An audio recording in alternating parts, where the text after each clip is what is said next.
Good morning, everybody. It's November 10th, and I've got another article from AP News about. I did say yesterday that I was going to maybe look at that post about Musk posting misinformation. Well, it's Musk boosts surge in misinformation about the Pelosi attack. That was their misinformation that he spewed. But we don't know if it's misinformation yet. And before I begin reading this article, if you could go down and give me a like and maybe sub if you haven't subscribed yet, it really helps out and it'll help me get recommended in the algorithm. So, from AP News. Within hours of the attack on Paul Pelosi, conspiracy theories deflecting the blame for the assault on the husband of the U.S. Speaker Nancy Pelosi were already swirling online. It didn't matter that authorities said Paul Pelosi was alone when the suspect broke into the couple's San Francisco home, or that investigators said they didn't believe the two men knew one another.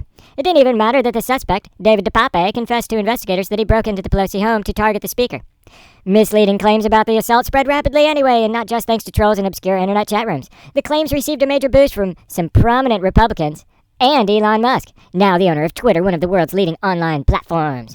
On Monday, Post falsely suggested a personal relationship between Pelosi and the alleged assailant soared on Twitter, a day after Musk tweeted and deleted a link to an article suggesting one.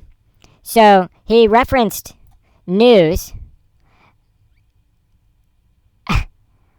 and they're upset that he referenced a journalist who posted an article. So that's on you journalists. Musk hasn't said why he linked to the article.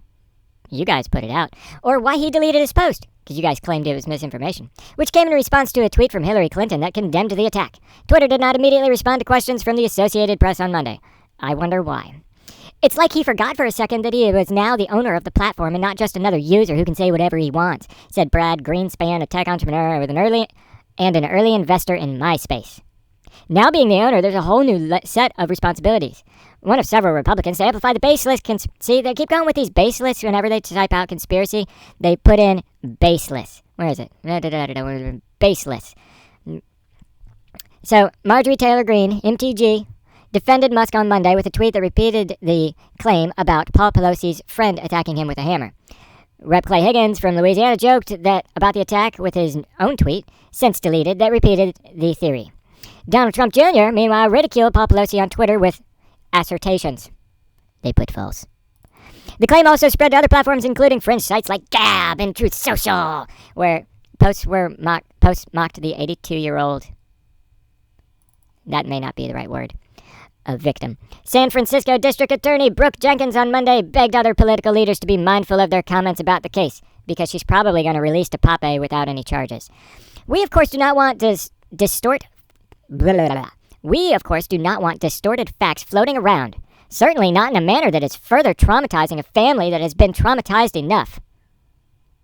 You're kidding. Let them eat ice cream. The posts focusing on Paul Pelosi were just a subset of recent wave of hateful and conspiracy theory-laden posts that followed Musk's purchase of Twitter. Not all conspiracy theories are false. Just saying. And just because they're hateful doesn't mean they're baseless, apparently. Within just 12 hours of Musk's purchase being finalized Friday, this is a semi-old article, references to a specific racist epithet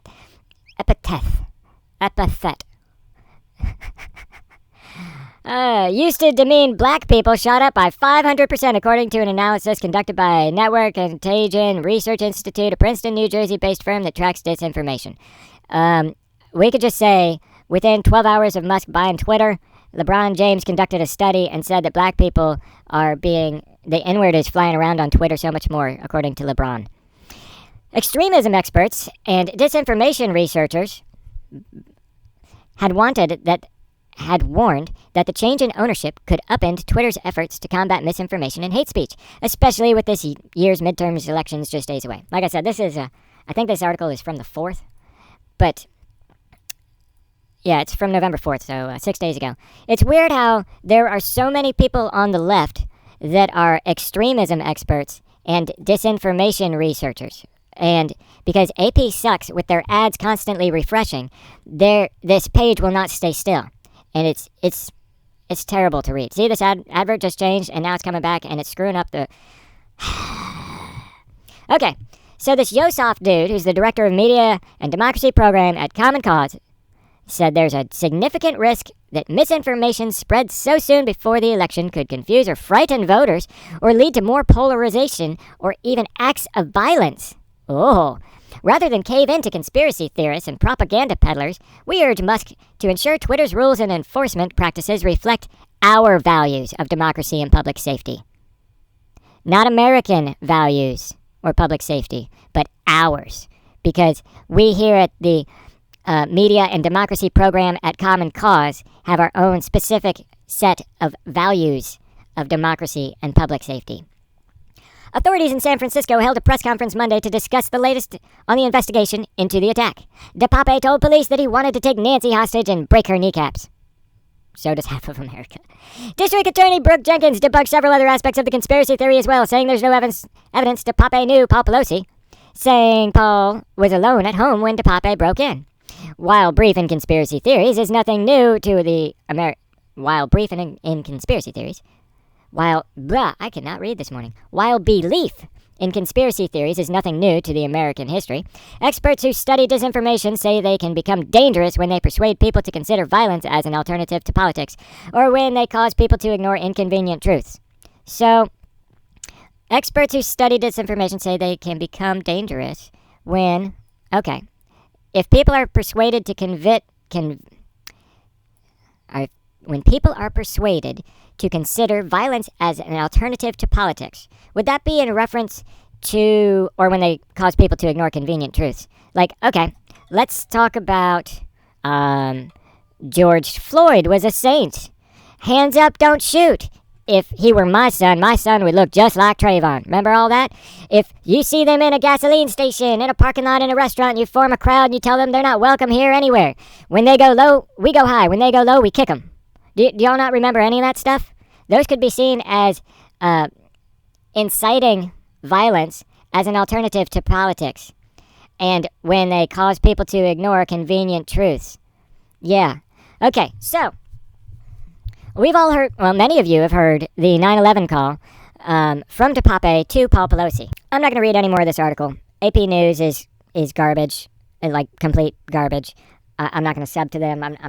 I probably am not going to give them much more screen time. David Klepper, you've done yourself no favors by writing this article. We've all heard a bit of the police 911 call where the intruder is described as Paul's friend.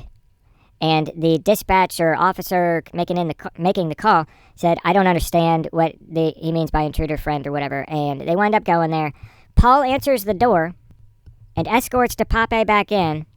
And DePape hits Paul Pelosi over the head with a hammer.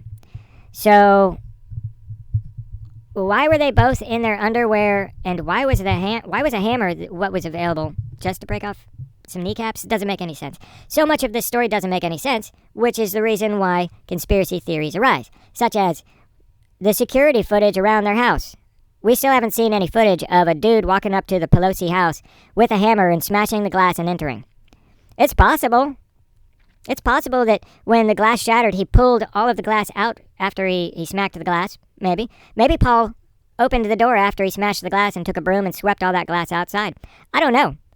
But I don't see AP News or anybody else talking about that.